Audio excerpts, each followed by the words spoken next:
Early spring's crosscurrents in Beijing can be tough to read, as China faces a host of economic headwinds ahead of the annual session of Parliament, the National People's Congress. With property market turmoil, poor consumer confidence, persistent deflation, destabilized geopolitical ties, along with plummeting FDI, and a rocky stock market, simply put, it's not been a good first year for President Xi Jinping since taking a precedent-busting third consecutive term last March. The economy is still slowly recovering, but I think the confidence has not come back. So far, state-directed funds have mobilized to stabilize wobbly markets, while Beijing replaced the head of the securities regulator and cracked down on so-called malicious short selling.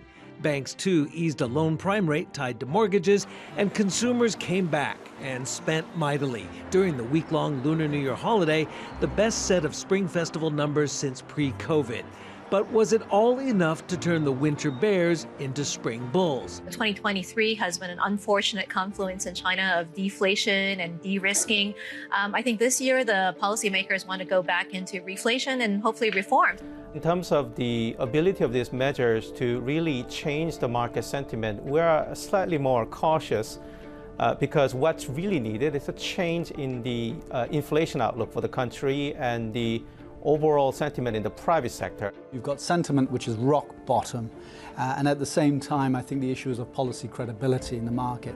The growth engine remains one where it's more, let's say, government-led, infrastructure-led, manufacturing and investment-led, and those might help to get to the growth target.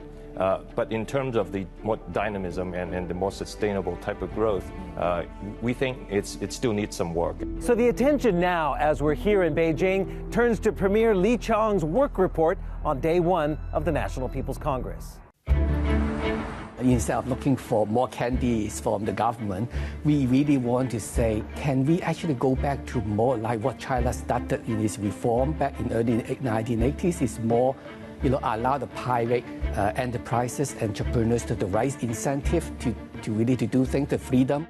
Wishful thinking, perhaps, for global investors who got burned by multiple stresses on China's private sector, including COVID-0 and a regulatory takedown of big tech. We've been out of China for a long time. We essentially started getting nervous about China when Jack Ma was hauled in, so that was in 2020, a very long time ago.